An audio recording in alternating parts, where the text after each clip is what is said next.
Simple గా designer sleeves అయితే మీకు చూపిస్తున్నాను. ఇది వచ్చేసి ఓన్లీ ఇక్కడ కొద్దిగా పెట్టేసి ఇక్కడ మనకు బ్లౌజ్ కి వచ్చినటువంటి ఈ లేస్ అయితే వేసాను అనమాట. సో సింపుల్ గా అయితే ఇలా స్టిచ్చింగ్ అయితే చేశాను. బ్యాక్ నెక్ వచ్చేసి ఫ్రంట్ అయితే నార్మల్ బ్లౌజ్ అనమాట ఇది. సో చూసారు కదా, ఈ విధంగా స్లీవ్స్ వచ్చేసి ఈ విధంగా సింపుల్ గా అయితే పెట్టేశాను.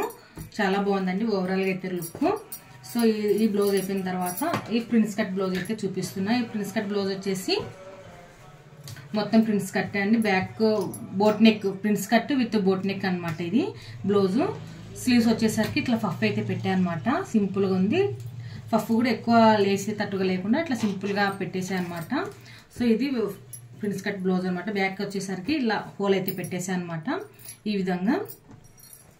నెక్స్ట్ బ్లౌజ్ వచ్చేసి ఇది కూడా బ్లౌజ్ వచ్చేసి బోట్ నెక్ బ్లౌజ్ అండి. వెనకాల సైడ్ వచ్చేసి పాట్ నెక్ అనమాట. ఓన్లీ పార్ట్ ఒక్కటి ఇట్లా హ్యాండ్స్ లో వచ్చినటువంటి క్లాత్ అయితే తీసుకొని ఇలా రౌండ్ గా అయితే వేసేసాను. ఇది వచ్చేసి బోట్ నెక్ బ్లౌజ్ అనమాట. స్లీవ్స్ వచ్చేసి ఇలా సింపుల్ గా పైన కొద్దిగా కుచ్చు పెట్టేశాను, అలాగే కింద కొద్దిగా కుచ్చు పెట్టేసి ఇలా సింపుల్ గా అయితే ఎల్బో హ్యాండ్స్ అయితే స్టిచ్చింగ్ అయితే చేశాను అనమాట. సో ఈ విధంగా అయితే ఉందన్నమాట. ఇది వచ్చేసి boat neck blouse. Okay friends, మీకు ఈ వీడియో నచ్చిందని అనుకుంటున్నాను. నచ్చినట్లయితే లైక్ చేయండి, షేర్ చేయండి. కొత్తగా నా ఛానల్ చూస్తున్నట్లయితే సబ్స్క్రైబ్ చేసుకోండి. ఈ బ్లౌజెస్ కటింగ్ వీడియోస్ అయితే నేను పోస్ట్ చేశాను, చూడండి వాళ్ళైతే ఇంకా.